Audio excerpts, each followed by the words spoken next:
ಭುವನೇಶ್ವರಿಗೆ, ಕರ್ನಾಟಕ ರಕ್ಷಣಾ ವೇದಿಕೆಗೆ, ಸಮರ ಸಿಂಹ ಟಿ ನಾರಾಯಣಗೌಡರಿಗೆ, ಜಿಲ್ಲಾಧ್ಯಕ್ಷರಿಗೆ, ಪಂಚಾಯತಿ ಅಧಿಕಾರಿಗಳಿಗೆ ಹೇಳಿ ಧಿಕ್ಕಾರ, ಅಧಿಕಾರಿಗಳಿಗೆ ಹೇಳಿ ಧಿಕ್ಕಾರ, ಮನವಿಯನ್ನು ಸ್ಪಂದಿಸ್ತಿರ ಇರುವ ಅಧಿಕಾರಿಗಳಿಗೆ ಹೇಳಿ ಧಿಕ್ಕಾರ. ಯಾತಕ್ಕಾಗಿ ಹೋರಾಟ, ಯಾತಕ್ಕಾಗಿ ಹೋರಾಟ, ಬೇಕೇ ಬೇಕು. ಪಂಚಾಯತಿ ಅಧಿಕಾರಿಗಳಿಗೆ ಹೇಳಿ ಧಿಕ್ಕಾರ, ಪಂಚಾಯತಿ ಅಧಿಕಾರಿಗಳಿಗೆ ಹೇಳಿ ಧಿಕ್ಕಾರ. ಬೇಕೇ ಬೇಕು, ಎಲ್ಲಿಯ ತನಕ ಹೋರಾಟ, ಯಾತಕ್ಕಾಗಿ ಹೋರಾಟ, ಕರ್ನಾಟಕ ರಕ್ಷಣಾ ಹೋರಾಟಕ್ಕೆ, ಸಮರ ಸಿಂಹ ಟಿ ನಾರಾಯಣಗೌಡರಿಗೆ, ಜಿಲ್ಲಾಧ್ಯಕ್ಷರಿಗೆ, ತಾಲೂಕು ಅಧ್ಯಕ್ಷರಿಗೆ, ಎಲ್ಲಿಯ ತನಕ ಹೋರಾಟ, ಯಾತಕ್ಕಾಗಿ ಹೋರಾಟ, ಪಂಚಾಯತಿ ಅಧಿಕಾರಿಗಳಿಗೆ ಹೇಳಿ ಧಿಕ್ಕಾರ, ಅಧಿಕಾರಿಗಳಿಗೆ ಹೇಳಿ ಧಿಕ್ಕಾರ. ನಮ್ಮ ಮನವಿಯನ್ನು ಸ್ಪಂದಿಸುತ್ತಿರುವ ಇರುವ ಅಧಿಕಾರಿಗಳಿಗೆ ಹೇಳಿ ಧಿಕ್ಕಾರ, ನಮ್ಮ ಮನವಿಯನ್ನು ಸ್ಪಂದಿಸುತ್ತಿರುವ ಅಧಿಕಾರಿಗಳಿಗೆ ಹೇಳಿ ಧಿಕ್ಕಾರ. ಬೇಕೇ ಬೇಕು, ಎಲ್ಲಿಯ ತನಕ ಹೋರಾಟ, ಎಲ್ಲಿಯ ತನಕ ಹೋರಾಟ, ಯಾತಕ್ಕಾಗಿ ಹೋರಾಟ, ಯಾತಕ್ಕಾಗಿ ಹೋರಾಟ, ಬೇಕೇ ಬೇಕು. ಪಂಚಾಯತಿ ಅಧಿಕಾರಿಗಳಿಗೆ ಹೇಳಿ ಧಿಕ್ಕಾರ, ಪಂಚಾಯತಿ ಅಧಿಕಾರಿಗಳಿಗೆ ಹೇಳಿ ಧಿಕ್ಕಾರ. ನಮ್ಮ ಮನವಿಯನ್ನು ಸ್ಪಂದಿಸುತ್ತಿರುವ ಅಧಿಕಾರಿಗಳಿಗೆ ಹೇಳಿ ಧಿಕ್ಕಾರ, ನಮ್ಮ ಮನವಿಯನ್ನು ಸ್ಪಂದಿಸುತ್ತಿರುವ ಅಧಿಕಾರಿಗಳಿಗೆ ಹೇಳಿ ಧಿಕ್ಕಾರ. ಬೇಕೇ ಬೇಕು, ಎಲ್ಲಿಯ ತನಕ ಹೋರಾಟ, ಕರ್ನಾಟಕ ರಕ್ಷಣಾ ವೇದಿಕೆಗೆ, ಕರ್ನಾಟಕ ರಕ್ಷಣಾ ವೇದಿಕೆಗೆ, ಸಮರಸಿಂಹ ಟಿ ನಾರಾಯಣಗೌಡರಿಗೆ, ಸಮರಸಿಂಹ ಟಿ ನಾರಾಯಣಗೌಡರಿಗೆ, ಪಂಚಾಯತಿ ಅಧಿಕಾರಿಗಳಿಗೆ ಹೇಳಿ ಧಿಕ್ಕಾರ,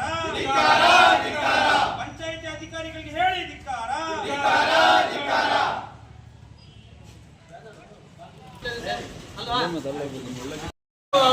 ಇವಾಗ ಬರ್ತಾ ಇದಾರಂತೆ ಸರ್, ಇವಾಗ ಬರ್ತಾ ಇದಾರಂತೆ, ಬಂದ್ರೆ ನಾವು ಬೇಗ ಮುಗಿಸ್ಕೊಂಡು ಹೋಗ್ತೀವಿ.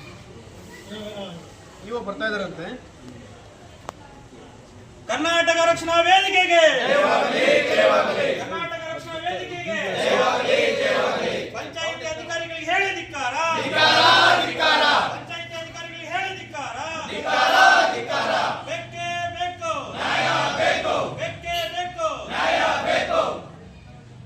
ಎಲ್ಲಿಯ ತನಕ ಹೋರಾಟ,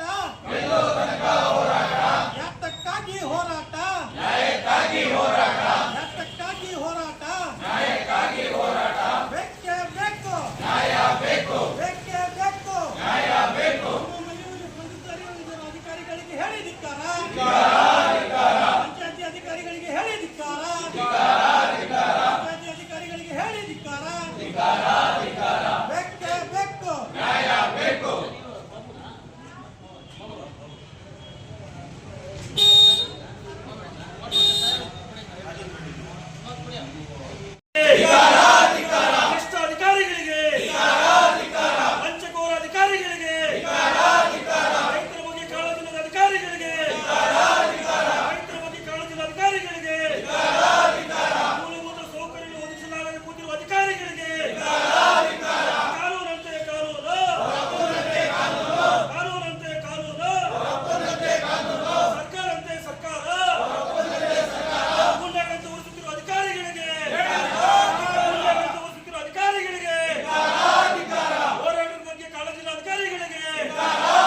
ಅಭಿವೃದ್ಧಿ ಅಧಿಕಾರಿಗಳಿಗೆ ಸರ್ಕಾರ ಅಂತೆ ಸರ್ಕಾರ, ಕಾನೂನಂತೆ ಕಾನೂನು, ರೈತರ ಬಗ್ಗೆ ಕಾಳಜಿ ಇಲ್ಲದ ಅಧಿಕಾರಿಗಳಿಗೆ, ರೈತರ ಬಗ್ಗೆ ಕಾಳಜಿ ಇಲ್ಲದ ಪಂಚಾಯತ್ ಅಭಿವೃದ್ಧಿ ಅಧಿಕಾರಿಗಳಿಗೆ, ಆಪ್ತವಸೂಲಿ ಅಧಿಕಾರಿಗಳಿಗೆ, ಲಂಚಕೋರ ಅಧಿಕಾರಿಗಳಿಗೆ, ಗೂಂಡಾಡಳಿತ ತೋರಿಸುತ್ತಿರುವ ಅಧಿಕಾರಿಗಳಿಗೆ, ಹೋರಾಟಗಾರರ ಬಗ್ಗೆ ಕಾಳಜಿ ಇಲ್ಲದ ಅಧಿಕಾರಿಗಳಿಗೆ, ಹೋರಾಟಗಾರರ ಬಗ್ಗೆ ಕಾಳಜಿ ಇಲ್ಲದ ಅಧಿಕಾರಿಗಳಿಗೆ, ಕಾನೂನಂತೆ ಕಾನೂನು, ಮೂಲಭೂತ ಸೌಕರ್ಯಗಳು ಒದಗಿಸಲಾಗದೆ ಕೂತಿರುವಂತಹ ಅಧಿಕಾರಿಗಳಿಗೆ, ಮೂಲಭೂತ ಸೌಕರ್ಯಗಳು ಒದಗಿಸಲಾಗದೆ ಕೂತಿರುವಂತಹ ಅಧಿಕಾರಿಗಳಿಗೆ ಬೇಕೇ ಬೇಕು, ಗರ್ಭ ತೋರುತ್ತಿರುವ ಗ್ರಾಮ ಪಂಚಾಯತ್ ಅಧಿಕಾರಿಗಳಿಗೆ, ಗರ್ಭ ತೋರುತ್ತಿರುವ ಗ್ರಾಮ ಪಂಚಾಯತ್ ಅಭಿವೃದ್ಧಿ ಅಧಿಕಾರಿಗಳಿಗೆ ಬೇಕೇ ಬೇಕು, ಬೇಕೇ ಬೇಕು,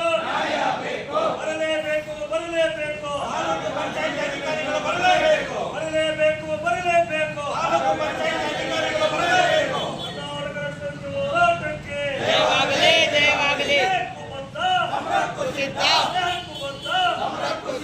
ಸಮರಕ್ಕೂ ಸಿದ್ಧ, ಸಮರಕ್ಕೂ ಸಿದ್ಧ, ಬೇಕೇ ಬೇಕು, ಬೇಕೇ ಬೇಕು, ಮೂಲಭೂತ ಸೌಕರ್ಯಗಳನ್ನು ಒದಗಿಸಲಾಗದೆ ಕೂತಿರುವಂತಹ ಅಧಿಕಾರಿಗಳಿಗೆ, ಮೂಲಭೂತ ಸೌಕರ್ಯಗಳನ್ನು ಒದಗಿಸಲಾಗದೆ ಕೂತಿರುವಂತಹ ಅಧಿಕಾರಿಗಳಿಗೆ, ಪಂಚಾಯತಿ ಅಧಿಕಾರಿ ಸೋಂಬೇರಿ ಅಧಿಕಾರಿಗಳಿಗೆ ಹೇಳಿ ಧಿಕ್ಕಾರ, ಅಂಗ್ಲಿ ಪಂಚಾಯತಿ ಅಧಿಕಾರಿ ಸೋಂಬೇರಿಗಳಿಗೆ ಹೇಳಿ ಧಿಕ್ಕಾರ, ಬೇಕೇ ಬೇಕು, ಬೇಕೇ ಬೇಕು, ಅಯ್ಯಯ್ಯೋ ಅಯ್ಯಯ್ಯೋ, ಸರ್ಕಾರಂತೆ ಸರ್ಕಾರ, ಬೇಕೇ ಬೇಕು, ಬೇಕೇ ಬೇಕು,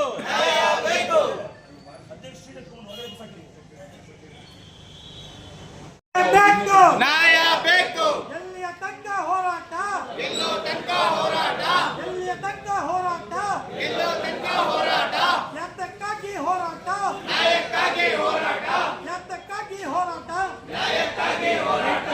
ಕಾಳಜಿ ಇಲ್ಲದ ಅಧಿಕಾರಿಗಳಿಗೆ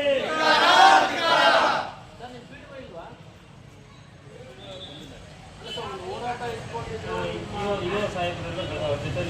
ಇಲ್ಲಿ ಹೋರಾಟ ಇಟ್ಕೊಂಡಿದ್ರು ಈಗ PDO ಬರಲ್ಲ, ನಿಮ್ಮ EO ಬರಲ್ಲ, ಏನು ಅಂತ ನಿಮ್ಮಷ್ಟು ಬೇಜವಾಬ್ದಾರಿ ವಿಭಾಗ ಇದು. ನನಗೆ ತಿಮ್ಮರಾವತಹಳ್ಳಿ ಗ್ರಾಮ ಪಂಚಾಯತಿ ಚಾರ್ಜ್ ಇದೆ ಸರ್.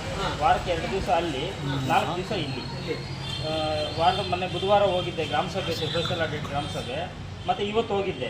ಇಲ್ಲಿ ಧರಣಿ ಅಂತ ಮಾಹಿತಿ ಗೊತ್ತಾಗಿದ ತಕ್ಷಣ ನಾನು ಆ ತಿಮ್ಮರಾವತಹಳ್ಳಿಯಿಂದ ಬರ್ತಾ ಇದ್ದೀನಿ. ಎಲ್ಲಿನೇ ಹೋರಾಟ ಮಾಡ್ತಾರೆ ಅಂತೇಳಿ ಮಾಹಿತಿ ಇದೆ. ನಮ್ಗೆ ಮಾಹಿತಿ ಇಲ್ಲ ಸರ್, ಇಲ್ಲ ಮಾಹಿತಿ ಇಲ್ಲ ಸರ್.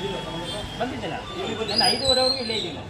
ಪಂಚಾಯತ್ಗೆಲ್ಲ ಗೊತ್ತಿದೆ, ಪೊಲೀಸ್ ಸ್ಟೇಷನ್ ಅನುಮತಿ ತಗೊಂಡಿದ್ದೀವಿ, ಹೋರಾಟ ಮಾಡ್ತೀವಿ ಅಂತ ಹೇಳಿ ನಿಮಗೆಲ್ಲ ಮಾಹಿತಿ ಇದೆ. ಪೊಲೀಸ್ ಅಧಿಕಾರಿ ಬಂದಿದ್ದಾರೆ, ನೀವು PDO ಬಂದಿಲ್ಲ ಅಂತೇಳಿ ನೀವು EO ಅಂತ ಕರ್ಸಿ. ಫೋನ್ ಮಾಡ್ತಿದ್ದೆ, ತಾಲೂಕು ಪಂಚಾಯತಿಂದ ಬರ್ತಾ ಇದ್ದಾರೆ ಅಂತ ಗೊತ್ತಾಯ್ತು. ಅಲ್ಲ EO ಅಂತ ಕರ್ಸಿ ಬಾಬು ಸರ್. ಪ್ಲಾನ್ ಆಫೀಸರ್ ಯಾರು ಬರ್ತಾ ಇದ್ದಾರೆ ಸರ್ ಹಾಂ ಬರ್ತಾರೆ, ಗೋವಿಂದಪ್ಪ ಅಂತ ಪ್ಲಾನಿಂಗ್ ಆಫೀಸರ್ ಬರ್ತಾ ಇದ್ದಾರೆ. ಫೋನ್ ಮಾಡಿ ಎಲ್ಲಿದ್ದಾರೆ? ಗೋವಿಂದಪ್ಪ ಅವರು ಇಲ್ಲೇ ನೀವು EO ಫೋನ್ ಮಾಡಿ. ಯಾಕಂದ್ರೆ ಗೋವಿಂದಪ್ಪ ಅವ್ರ ಮಾತು ನೀವು ಕೇಳಲ್ಲ, PDO ಮಾತು EO ಕೇಳಲ್ಲ, EO ಮಾತು PDO ಕೇಳಲ್ಲ. ಹಲೋ ಬಾಬು ಸರ್, ನಮಸ್ತೆ. ಮೇಡಮ್ ರಾಮಚಂದ್ರ ಅವರು ಇಲ್ಲಿ ಹೋರಾಟಕ್ಕೆ ಬಂದಿದ್ದೀವಿ ನಿಮ್ಮ ನಂದಿ ಗ್ರಾಮ ಪಂಚಾಯತಿ ಮುಂದೆ. ನಿಮ್ಮ ಅಧಿಕಾರಿ PDO ಆಗಿರಲಿ ರೈ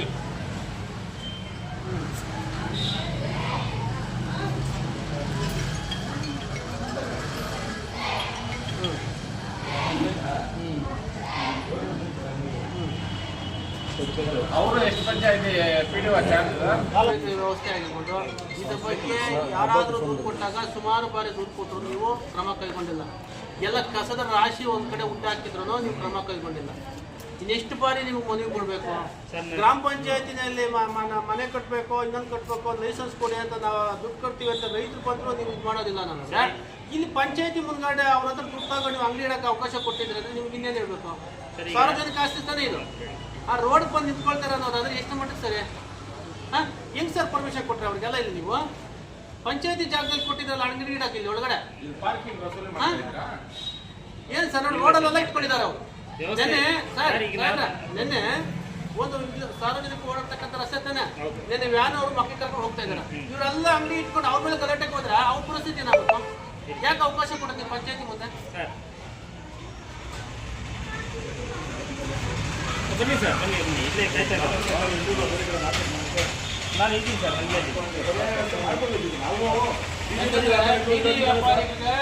ಒಂದು ಕಡೆ ಅವಕಾಶ ಮಾಡ್ಕೊಡಿ, ಜಾಗ ಇದೆ, ಎಲ್ಲಾ ತರದ ಜಾಗ ಮೊದಲಿಂದ ನೋಡಿ ಸರ್ ಪದ್ಧತಿ ನಡ್ಕೊಂಡು ಬಂದ್ಬಿಟ್ಟಿದೆ ಇಲ್ಲಿ. ನಾನು ನೋಡಿ ಸುಮಾರು 10 ತಿಂಗಳಾಯ್ತು ಇಲ್ಲಿಗೆ ಬಂದು, ಸಾಕಷ್ಟು ಕ್ರಮ ತಗೊಂಡಿದ್ದೀವಿ. ಸ್ವಚ್ಛತೆ ಇರ್ಬೋದು ಸರ್, ಈಗ 2 ವರ್ಷ 3 ತಿಂಗಳಾಗಿದೆ. ಏನು 15ನೇ ಹಣಕಾಸು ಯೋಜನೆಗೆ ಚರಂಡಿ ಸ್ವಚ್ಛತೆ ಇರ್ಬೋದು, ನಮ್ಮ ಬೀದಿ ದೀಪಗಳ ನಿರ್ವಹಣೆ ಇರ್ಬೋದು, ಕೊಳವೆ ಬಾವಿಗಳ ನಿರ್ವಹಣೆ ಇರ್ಬೋದು, ನೋಟಿಸ್ ಸಿಕ್ಕೋದ್ರೆ ಅವಕ್ಕೆಲ್ಲ 2 ವರ್ಷ 3 ತಿಂಗಳಾಗ್ತಾ ಇದೆ.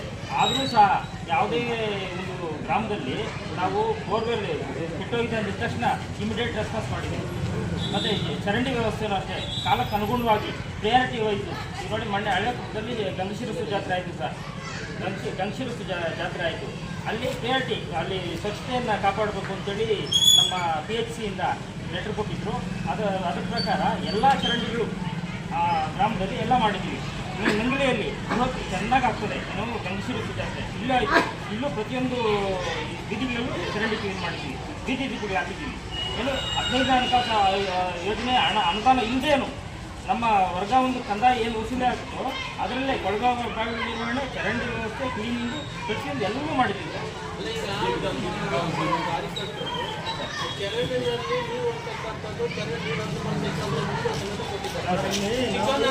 ಚಿಕನ್ ಅಂಗಡಿಗಳಲ್ಲಿ ಉಳು ಬಿದ್ದಿರ್ತಕ್ಕಂಥದ್ದು ನೋಡಿದ್ದಾರೆ, ನೀವೇನು ಕ್ರಮ ಕೈಗೊಂಡಿದ್ರೆ?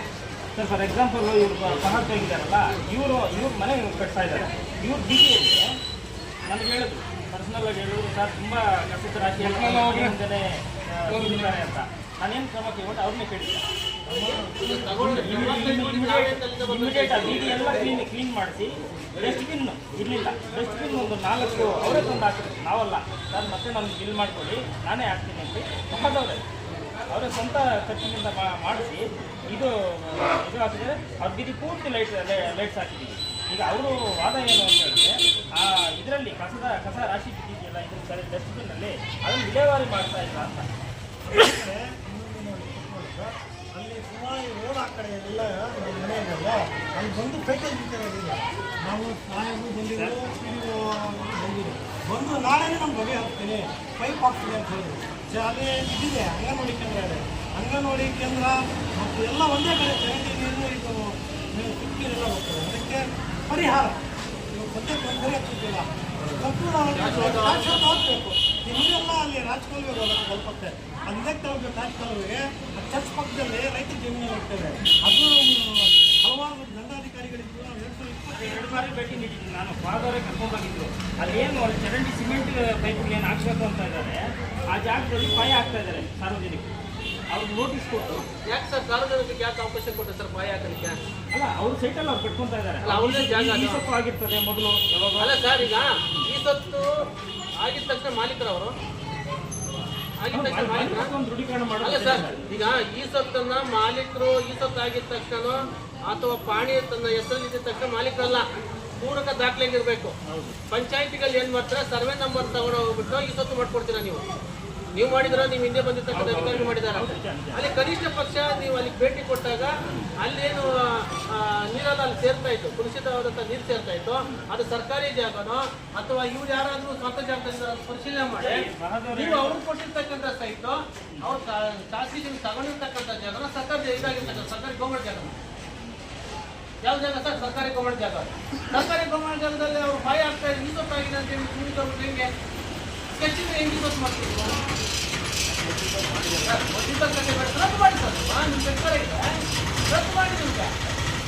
ಈಗ ಸುಪ್ರೀಂ ಕೋರ್ಟು ಏನಿದೆ, ಈ ಸೊತ್ತು ಆಗಿದ ತಕ್ಷಣ ಮಾಲೀಕರಲ್ಲ, ಪೂರ್ಣ ದಾಖಲಿಸಬೇಕು. ಇನ್ನೊಂದು ಹೆಂಗಾಯಿತು ಪೂರ್ಣ ದಾಖಲಿಸಬೇಕು ಅಲ್ವಾ? ನೀವು ಬಾಯಿ ಹಾಕೊಳ್ತಾ ನೋಡಾದ್ರೆ ನಾಳೆ ಬೇಗ ಬಾಯಿ ಹಾಕೊಂಡಿದ ತಕ್ಷಣ ಕುಡಿದುಕೊಂಡು ಪರಿಹಾರ ಇಟ್ಬೇಕಾಗುತ್ತೆ. ಅದಕ್ಕೆಲ್ಲ ಒಣಗಾದ್ರೆ ಯಾರು?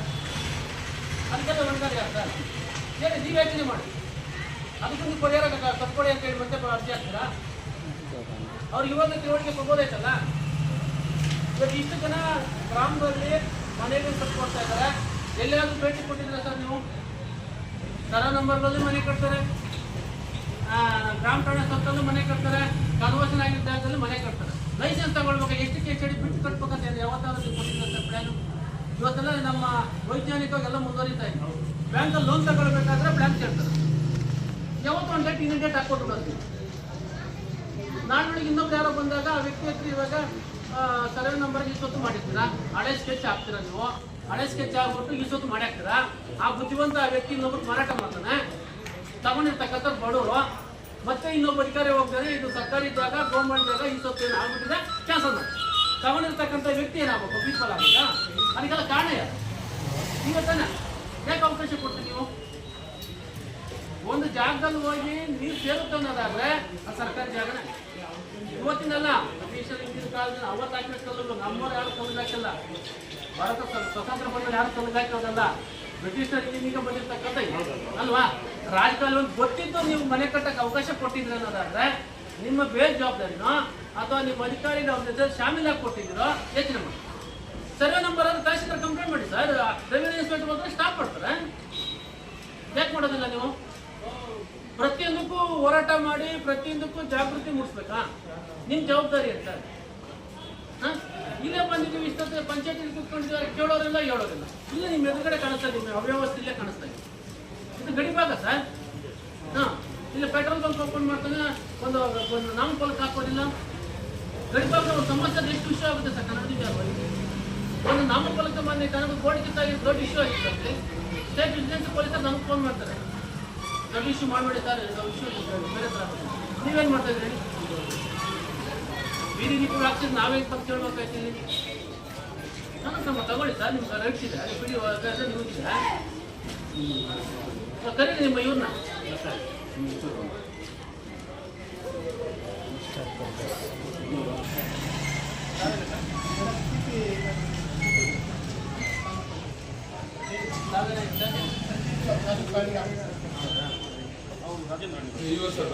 ಈಗ ನಮ್ಮದು ಕರ್ನಾಟಕ ರಕ್ಷಣಾ ವೇದಿಕೆ ಇವತ್ತು ಮೊದಲು ಏಕಾಏಕಿ ಹೋರಾಟ ಕೂತ್ಕೊಂಡಿದ್ದಲ್ಲ. 3-4 ವರ್ಷಗಳಿಂದ ಇಲ್ಲಿ ನಾವು ಮನವಿ ಕೊಡ್ತಾ ಇದ್ದೀವಿ. ನಮ್ಮ ಪದಾಧಿಕಾರಿ ಮನವಿ ಕೊಡ್ತಾ ಇರ್ತಕ್ಕಂಥದ್ದು 2022 ನಂಗ್ಲಿ ಗ್ರಾಮ ಪಂಚಾಯತಿ, ಗಡಿಭಾಗದ ಗ್ರಾಮ ಪಂಚಾಯತಿ ಇಲ್ಲಿನ ಮೂಲಭೂತ ಸಮಸ್ಯೆಗಳನ್ನ ಬಗೆಹರಿಸಬೇಕಂತೇಳಿ ಪಂಚಾಯತ್ ಅಧಿಕಾರಿಗಳು, ಯಾಕಂದ್ರೆ ಇಲ್ಲಿಂದ ಹೋಗಿ ನಾವು DC-ನೋ ಅಥವಾ ಸರ್ಕಾರ ಮುಟ್ಲಿಕ್ಕಾಗಲ್ಲ. ನಮ್ಗೆ ಯಾರಿಗೆ ಸರ್ಕಾರ ಅಂದರೆ ಪಂಚಾಯತ್ ಅಧಿಕಾರಿ ನಮ್ಮ ಸರ್ಕಾರ ಅಥವಾ ಪಂಚಾಯತ್ ಅಧ್ಯಕ್ಷರು ಅಲ್ವಾ? ಇದುವರೆಗೂ ಚರಂಡಿ ಆಗಿರ್ಬೋದು ಅಥವಾ ದೀಪದ ವ್ಯವಸ್ಥೆಗಳಾಗಿರ್ಬೋದು, ಆಯ್ತಾ? ಮತ್ತೆ ಮನೆ ಕಟ್ಟತಕ್ಕಂಥ ಸಂದರ್ಭದಲ್ಲಿ ಲೈಸೆನ್ಸ್ ಅನ್ನ ತಗೊಳ್ಬೇಕಂತೇಳಿ ಇಲ್ಲಿ ಅರ್ಜಿ ಕೊಟ್ಟಾಗ ಅದ್ರೂ ಪರಿಗಣಿಸಲ್ಲ, ಅದಕ್ಕೂ ಲೈಸೆನ್ಸ್ ಕೊಡಲ್ಲ. ಚರಂಡಿಗಳಂತೂ ನೀರು ಹರಿತಾ ಇದ್ರೆ ಯಾರೋ ಹೋಗಿ ಸರ್ಕಾರಿ ಜಾಗದಲ್ಲಿ ಅವ್ರ ಸಹಾಯ ಆಗ್ತಾನೆ ಅನ್ನೋದಾದ್ರೆ ಈ ಸ್ವತ್ತು ಐತೆ ಅಂತ ಹೇಳಿದ ತಕ್ಷಣ ನೀವು ವಾಪಸ್ ಕೊಡ್ತೀರ ಅನ್ನೋದಾದ್ರೆ ಈ ಸ್ವತ್ತು ಯಾರು ಮಾಡ್ಕೊಟ್ರು? ಈ ಸರ್ವೆ ನಂಬರ್ ಈ ಸ್ವತ್ತು ಮಾಡಿಲ್ವಾ ಸರ್? ಮಾಡಿಲ್ವಾ ಸರ್? ಮಾಡಿಲ್ವಾ? ಆಗಿದೆ ಇಲ್ಲ ಸರ್, ಪರಿಶೀಲನೆ ಬೇಡ, ಸತ್ಯನ ಒಪ್ಕೊಳ್ಳಿ. ಸರ್ವೆ ನಂಬರ್ ಅಲ್ಲಿ ನೋಡಿ ಸರ್, ನಿಮ್ಮ PDO ಏನ್ ಮಾಡ್ತಾರೆ ಗೊತ್ತಾ ಸರ್? ಯಾರಾದ್ರೂ ಒಬ್ಬ ವ್ಯಕ್ತಿ ಬುದ್ಧಿವಂತ ಬಂದು ಅರ್ಜಿ ಹಾಕ್ತಾರೆ. ಅರ್ಜಿ ಆಗಿದ ತಕ್ಷಣ ನಿಮ್ಮ PDO ಏನ್ ಮಾಡ್ತಾರೆ? ತಹಶೀಲ್ದಾರ್ ಲೆಟರ್ ಬರೀತಾರೆ, ಇದು ಗ್ರಾಮ ಠಾಣೆ ಸೇರಿತ್ತು, ಸರ್ವೆ ನಂಬರ್ ಸೇರಿತ್ತು, ನಮ್ಮ ಮಾಹಿತಿ ಕೊಡಿ ಅಂತ. ಸರ್ವೇಯನ್ನು ಕರ್ಕೊಂಡು ಬರ್ತಾರೆ. ಆ ಸರ್ವೆ ಬುದ್ಧಿವಂತ ಅವ್ರು ಏನ್ ಹೇಳ್ತಾರೆ? ಇದು ಗ್ರಾಮ ಠಾಣೆ ಬರೋದಿಲ್ಲ, ಇದು ಸರ್ವೆ ನಂಬರ್ ಬರುತ್ತೆ ಅಂತ ಒಂದು ರಿಪೋರ್ಟ್ ಕೊಡ್ತಾರೆ. ಆ ರಿಪೋರ್ಟ್ ಅನ್ನ